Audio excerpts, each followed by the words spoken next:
নমস্কার, দেখছেন কলকাতা টিভি, সঙ্গে রয়েছে আমি স্বর্ণালী। শুরু করছি সংবাদ সারাদিন। আর শুরুতেই যে খবরের দিকে নজর রাখতেই হচ্ছে, সংসদের শীতকালীন অধিবেশনের দ্বিতীয় দিন, আদানি থেকে ওয়াকফ, লোকসভার অধিবেশন উত্তপ্ত হওয়ার সম্ভাবনা থাকছে।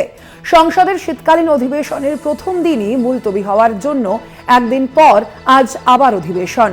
সংসদের দিকে আজ আমাদের নজর থাকবে অবশ্যই। একই সঙ্গে একাধিক বিষয়গুলি উঠে আসার যে সম্ভাবনা রয়েছে। আমরা দেখেছি সংসদের যে প্রথম দিনের অধিবেশন অর্থাৎ সোমবার, সেই দিনই প্রথম থেকেই সুর চড়িয়েছিল বিরোধীরা, বিশেষ করে কংগ্রেস প্রথম থেকেই কিন্তু সুর চড়িয়েছিল মূলত আদানি ইস্যুতে। তার আগের দিন যে সর্বদলীয় বৈঠক হয়েছিল, সেই বৈঠকেই কংগ্রেসের পক্ষ থেকে এই সিদ্ধান্ত নেওয়াই হয়েছিল যে সংসদের এই শীতকালীন অধিবেশনের প্রাথমিক যে ক্ষেত্রে, সেই আলোচনা ক্ষেত্রে থাকবে অবশ্যই আদানি ইস্যু, এবং সেই কারণেই তারা সুর চড়িয়েছিলেন। কিন্তু সংসদের প্রথম দিনের অধিবেশন মুলতবি হয়ে যায় এবং তারপর গতকাল সংবিধান দিবস ছিল এবং আজ দ্বিতীয় দিনের এই অধিবেশনের দিন। এবং সেখানেই ওয়াকফ বিল নিয়ে, যেমন ওয়াকফ সংশোধনী বিল নিয়ে যেমন একদিকে আলোচনা সম্ভাবনা রয়েছে, একই সঙ্গে আদানি ইস্যুতেও কিন্তু আলোচনার সম্ভাবনা থাকছে। লোকসভার অধিবেশন উত্তপ্ত হতে পারে এই দুই ইস্যুতে, এমনটাই আশঙ্কা প্রকাশ করা হচ্ছে। একই সঙ্গে মণিপুর ইস্যুতেও কিন্তু বিরোধীরা সুর চড়াতে পারে, এমনটাও বলা হচ্ছে। আপনাদের জানিয়ে রাখি, এখনো পর্যন্ত মণিপুরের যে অশান্তি তা কিন্তু অব্যাহত রয়েছে এবং এই বিষয়ে প্রধানমন্ত্রী নরেন্দ্র মোদী এখনো পর্যন্ত একটি শব্দও খরচ করেনি বলে বারংবার কংগ্রেসের পক্ষ থেকে এই অভিযোগ করা হয়েছে। এবং লোকসভার অধিবেশন উত্তপ্ত হওয়ার সম্ভাবনা রয়েছে আজ আদানি থেকে ওয়াকফ ইস্যুতে। আপনাদের জানিয়ে রাখি, শীতকালীন অধিবেশন চলবে 20শে ডিসেম্বর পর্যন্ত। সোমবার থেকেই শুরু হয়েছে এই অধিবেশন এবং আজ দ্বিতীয় দিনের এই অধিবেশন। আদানি থেকে ওয়াকফ, লোকসভার অধিবেশন উত্তপ্ত হওয়ার সম্ভাবনা রয়েছে। শীতকালীন অধিবেশনের প্রথম দিন মুলতবি হওয়ার একদিন পর আজ আবারও অধিবেশন। সংসদের দিকে আজ আমাদের নজর রাখব আমরা। শীতকালীন অধিবেশনের আজ দ্বিতীয় দিন। আমরা কথা বলবো, আমাদের সঙ্গে ফোন লাইনে রয়েছেন আমাদের কলকাতা টিভির পলিটিক্যাল এডিটর আশিস চট্টোপাধ্যায়। আশিস দা, আজ সংসদে শীতকালীন অধিবেশনের দ্বিতীয় দিন, মূলত কোন কোন বিষয় আজ আলোচনায় আসতে পারে বলে মনে হচ্ছে? দেখো, প্রথম দিন তো কিছুটা হট্টগোলের ঘটনা আমরা দেখেছি শীতকালীন অধিবেশনে। তারপরে আজকে আবার সেই অধিবেশন শুরু হওয়ার কথা। ইতিমধ্যেই বিরোধী দলগুলোর একটা বড় অংশ তারা আদানি ইস্যু নিয়ে সংসদে সোচ্চার হবে এরকম জানিয়ে দিয়েছে। যদিও অন্য কয়েকটি বিরোধী দল বলেছে যে আলোচনা আদানি ইস্যু নিয়ে অবশ্যই হতে পারে, কিন্তু তা দিয়ে সংসদকে একেবারে বন্ধ বা অচল করে দেওয়াটা সঠিক হবে না, এরকম মতো কয়েকটি বিরোধী দল দিয়েছে।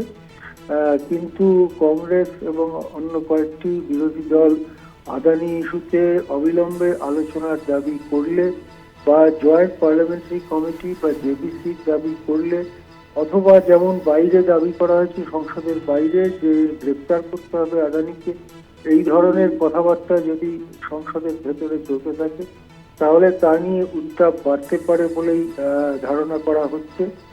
এছাড়া এবারের অধিবেশনের যে কর্মসূচি প্রকাশিত হয়েছে, সরকারের পক্ষ থেকে প্রকাশ করা হয়েছে, তার মধ্যে একটি গুরুত্বপূর্ণ অথচ বিতর্কিত বিল রয়েছে, ওয়াকফ বিল 2024। এই ওয়াকফ বিলের মধ্য দিয়ে অভিযোগ করা হচ্ছে যে ওয়াকফের যে বিশাল সম্পত্তি দেশ জুড়ে রয়েছে তার উপরে সরকারি নিয়ন্ত্রণ কায়েম করার একটা প্রচেষ্টা রয়েছে। এবং সংশ্লিষ্ট অনেক মহল থেকে অভিযোগ করা হচ্ছে যে সংবিধানে ধর্মাচরণের যে অধিকার স্বাধীনতা দেওয়া হয়েছে তার পরিপন্থী ওয়াকফ বিল 2024। সুতরাং ওয়াকফ বিল নিয়ে কিন্তু সংসদের মধ্যে বিতর্ক ইত্যাদি তৈরি হতে পারে। আমরা এর আগে দেখেছি যে ওয়াকফ বিল নিয়ে আলোচনার জন্য একটি জয়েন্ট পার্লামেন্টারি কমিটি বা জেপিসি তৈরি করা হয়েছিল, যার নেতৃত্বে ছিলেন জগদম্বিকা পাল, বিজেপি নেতা জগদম্বিকা পাল। কিন্তু জগদম্বিকা পালের আচরণ এবং তার কমিটি চালানোর পদ্ধতি নিয়ে বহু প্রশ্ন উঠেছিল। অনেক বিরোধী সাংসদ অভিযোগ করেছিলেন যে জগদম্বিকা ঠিক মতো না চালিয়ে বুলডজ করেছেন এবং তাদের বলতে সময় দেওয়া হয়নি, যখন ইচ্ছে মিটিং ডেকেছেন, যতক্ষণ ইচ্ছে চালিয়েছেন ইত্যাদি এসব ব্যাপারে তারা স্পিকার ওম বিড়লার কাছে অভিযোগ জানিয়েছেন। কিন্তু তাদের তেমন কর্ণপাত করা হয়নি, বরং উল্টে জগদম্বিকা বলেছেন যে তাদের 500 পাতার রিপোর্ট রেডি আছে। ওয়াক অফ বিল সম্পর্কে সংসদ চাইলেই সেটা সংসদে পেশ করা যেতে পারে। এখন এই অবস্থায় যদি জোর করে ওয়াক অফ বিল 2024 পেশ করার চেষ্টা করা হয় বা পাস করানোর চেষ্টা করা হয় সংখ্যাগরিষ্ঠতার জোরে, তাহলে তার বিরুদ্ধে প্রতিবাদ হবে বলে আশা করা যাচ্ছে এবং সেক্ষেত্রে সংসদ অচল হয়ে পড়তে পারে। এছাড়াও সাম্প্রতিক রাজনৈতিক পরিস্থিতি নিয়ে সংসদে শাসক এবং বিরোধীরা কথা বলবেন।